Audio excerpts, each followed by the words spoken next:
Trade deadline inching closer and closer, NFL fans. Welcome into NFL Daily by Chat Sports. My name is Trace Moustakis, but please call me Moose. And on today's episode, we're going to break down the Jeremy Fowler ESPN article where he ranked the top 25 trade candidates heading into the trade deadline in 2025. I'm warning you right now. This is going to be a doozy of an episode, but if you're willing to take this journey with me, I'll guide you right through everything you need to know. Before we get started, if you love NFL content just like this, do me a favor, hit that thumbs up icon. It shows me that you are willing and able to become a smarter football fan. With that being said, let's jump right in. The very first, we're going to go 25-1. Evan Neal, the offensive tackle from the New York Giants, who has been mostly inactive this entire season. There's not much that needs to be said here. There are plenty of teams in the NFL that could use a starting left tackle of Evan Neal's caliber. I'm not so sure that he is one of the top trending names that you would want to see, but the tape does show some pretty decent attributes, right? Neal had a pass block win rate of only 83% over his first three campaigns with the Giants. That's not necessarily great. It's not necessarily awful. It just is what it is. The Giants have definitely had their problems with their starting offensive line. Let's move on to number 24, Christian Harris, linebacker for the Houston Texans. And it would make sense that the Texans might be willing to sell some pieces off, considering they've had a very, very meteoric start. Excuse me, that's not the right word. They've had a very slow start to the 2025 season. It looks like that offensive line has regressed, which is causing C.J. Stroud to regress. So maybe they want to get rid of some pieces. Christian Harris, a very athletic linebacker, in that mix. Our first offensive weapon, I would like to call it, Mr. Jerome Ford, a running back for the Cleveland Browns. Look, it's pretty clear that Quinshon Judkins is the future of that franchise, especially at the running back position. Jerome Ford is now just a complimentary back. And to be completely honest, even when Nick Chubb was there, Jerome Ford kind of felt like that complimentary piece that had to step in because of the injuries. But Quinshon Judkins is absolutely your dynamite home run hitting back. This dude is unbelievable. So it would make sense that a team that is, 2-5 now, they're probably not in contention for anything unless some miracle run starts to happen. The real question right now in Cleveland is Dylan Gabriel the guy? Do you go to Shedeur Sanders, and at what point do you make that switch? But Quinshon Judkins, definitely a very bright spot in the Cleveland Browns offense. Kyle Duggar, a name that has been thrown out a bunch in New England. I was talking to our Patriots host, Mr. Brett Alper, and I'm going to be completely honest with you. He even said we've been talking about trading Kyle Duggar for forever, so it might be just time to get him out of the building. Kirk Cousins, our first quarterback on this list, and I'm going to be completely frank with you. This guy right here is not going to get moved. The reason I say that is because of what Kirk Cousins costs. Not Cole's cash, Kirk. I'm talking about actual paper dollars, $27.5 million cap hit in 2025. Michael Penix Jr. recently was injured against the San Francisco 49ers on Sunday Night Football, so there is a shot that Kirk Cousins starts against the Miami Dolphins. We'll wait to see, but I can guarantee you it's not going to happen unless a team like the Minnesota Vikings feels so inclined and desperate to get a competent quarterback in there, they'd call up Kirk. Let's go to number 20, Cam Taylor-Britt. Look, what do the Cincinnati Bengals do right on defense? It's not much. They have found a little bit of a spark on offense with Joe Flacco now at the helm, and Jamar Chase is literally one of the greatest wide receivers I've ever seen. So they're going to put points on the board as long as Flacco can remain kind of like he is. But some best team fits for a player like Cam Taylor-Britt, the Indianapolis Colts, who have been outstanding this season. The Eagles, who could use a little bit of help on that defensive side. Same with the Washington Commanders. They've regressed just a little bit as well. So Cam Taylor-Britt, according to ESPN, could fit with any one of these three.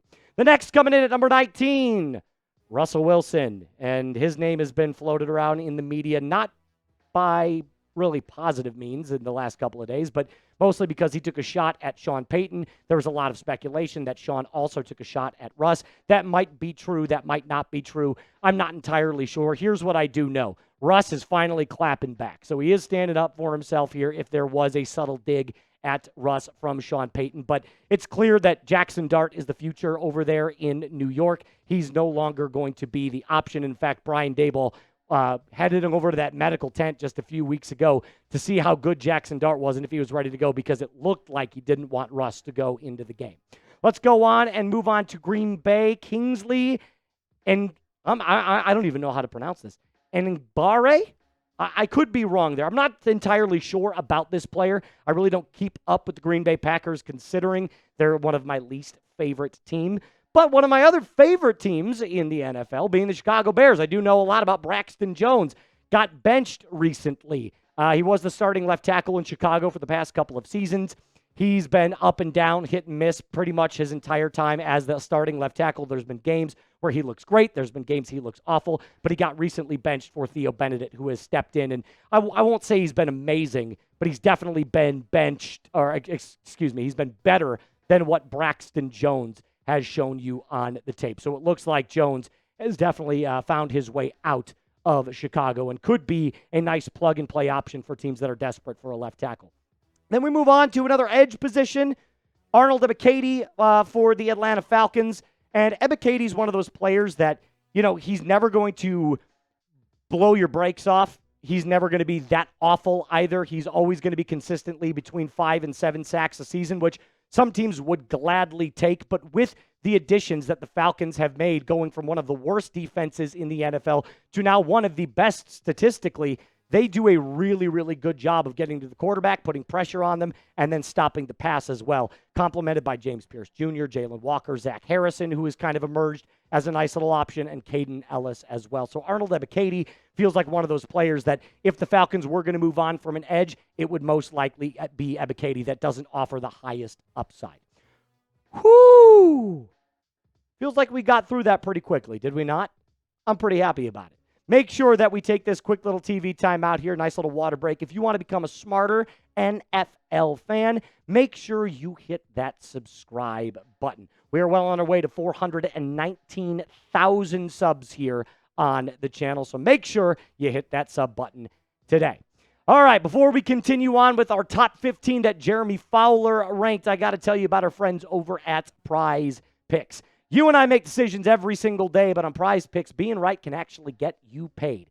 You don't want to miss any of the excitement this football season on Prize Picks, where it is good to be right.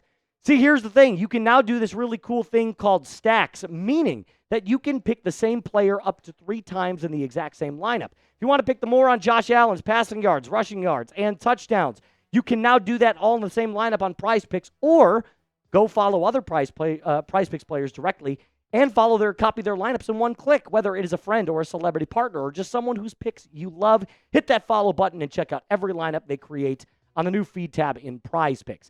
Speaking of lineups, I made a lineup just for you. What does it look like? Well, very simply put, I got Carson Wentz on Thursday Night Football tonight, throwing less than 229 passing yards. Jalen Hurts, more on a passing touchdown and a half, actually. And then Jamar Chase, I think he's unbelievable. More on the rushing or receiving touchdown.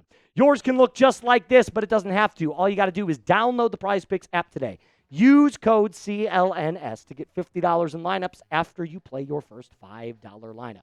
That's code CLNS to get $50 in lineups after you play your first $5 lineup. Prize Picks. It is good to be right.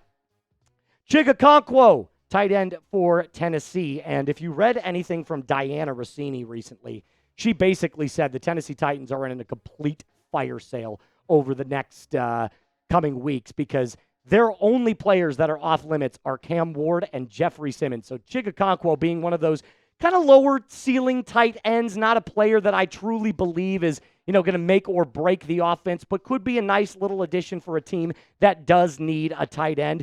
You're going to see a theme here. We're coming up on some Tennessee Titans players. Roger McCreary, cornerback for the Tennessee Titans. Again, fire sale coming in Tennessee. They're going to get rid of everybody and stockpile draft picks. ESPN listed some best fits for Roger McCreary as well.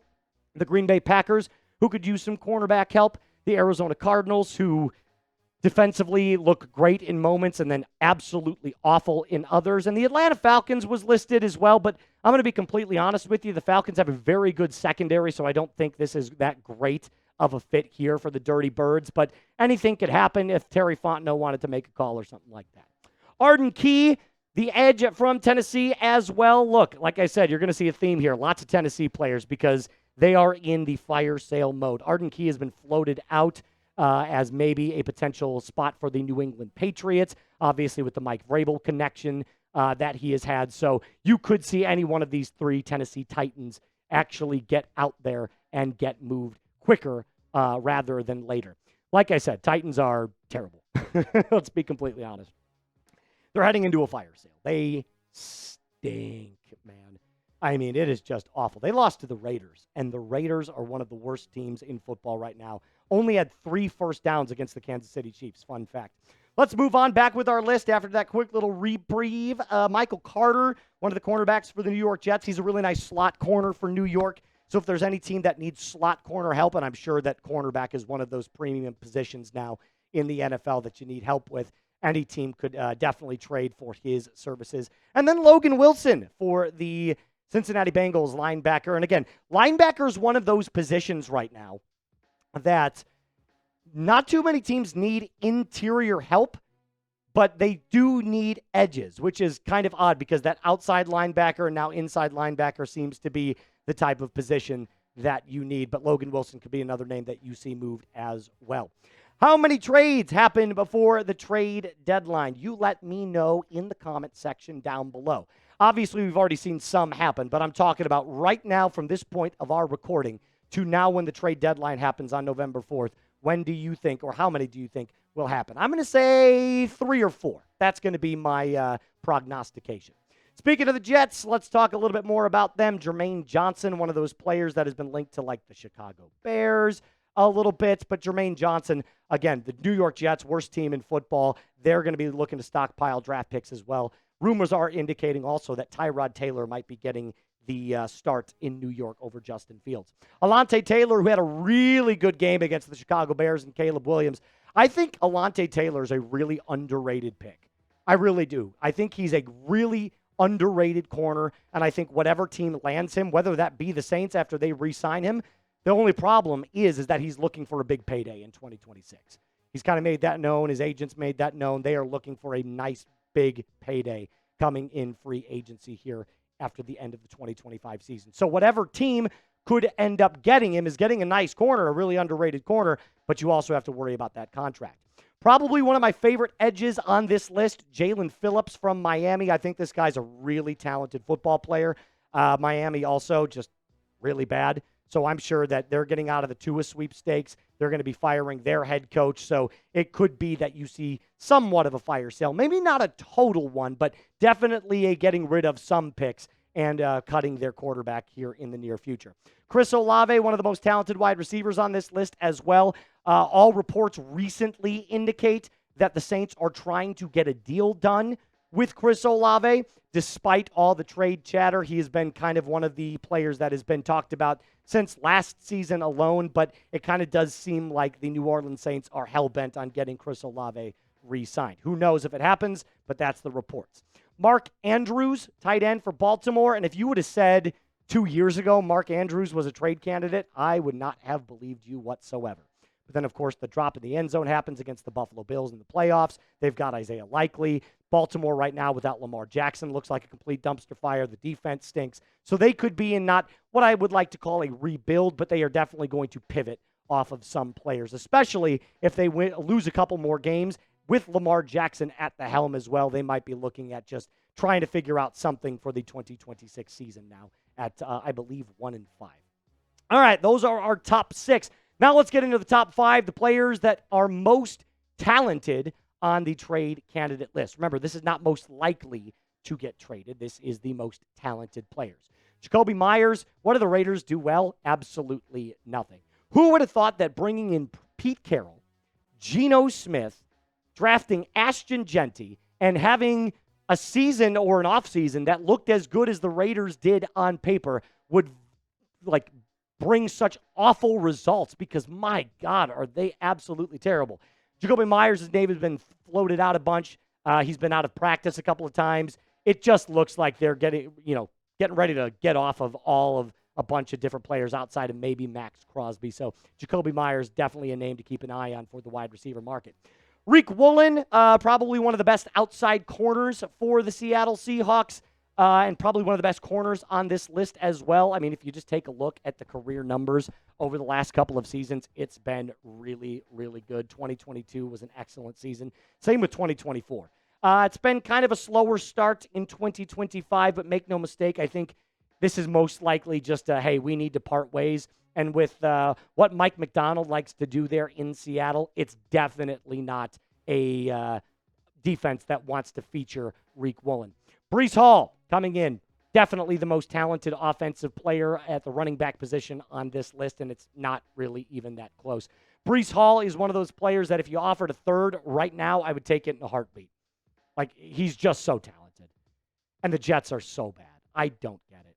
Fun fact, he hasn't found the end zone yet this season, which is kind of a testament to the Jets as well. They don't find the end zone, period. Justin Fields is struggling. Aaron Glenn looks like he's over his skis. So Breece Hall could definitely be moved before the likes of a guy like Garrett Wilson. Our final two, Jaylen Waddle, easily the most talented offensive player on this list by far. Anybody that gets Jaylen Waddle should see their offense, improve dramatically. And here's what's funny. I don't even think we've seen what Jaylen Waddle totally can be because he's been kind of in Tyreek Hill's shadow the entire time in Miami. And I think he's so much more talented than most people give him credit for. I think he could be a low-end one, but he's definitely one of the best twos in the league. Make no mistake about it. And coming in number one on our list, Trey Hendrickson. And I don't know why they put him on this list. He's not going to get moved. Even Jeremy Fowler thinks he's not going to get moved. Hendrickson would be far and away the most attractive trade target if Cincinnati entertains a deal. However, a team source told ESPN, as reported on October 14th, so this is just 9 days ago, that the Bengals have no plan to trade the former All-Pro. The interest will be there regardless, and San Francisco in particular considers Hendrickson the ideal fit. The Bengals' record is 3-4, and the team is in the thick of the AFC North race. All the more reason to keep its best defensive player. Look, the truth is that Waddle's going to get moved before Trey does, right? I mean, just because the Dolphins are a worse team than the Cincinnati Bengals, I don't think the Cincinnati Bengals want to move Trey Hendrickson at all. I don't think they want to pay him as much as he wants or as much as he thinks he's deserved. But the truth is that the Bengals are one of the cheapest organizations in the National Football League. So if any of these trades happen between 1 and 2, it's going to be Waddle getting moved before Trey does. I don't think Trey Hendrickson gets moved in 2025, period. If you made it to the very end of today's video, do me a favor, type me in the comment section down below. It lets me know where the real ones are at. If you made it to the very end, thank you so much. We appreciate it. My name is Moose. The trade deadline coming up here in just a little bit. A reminder to like today's video, subscribe to the channel, and as always, NFL fans, I will see you next time. My name is Moose. Be cool.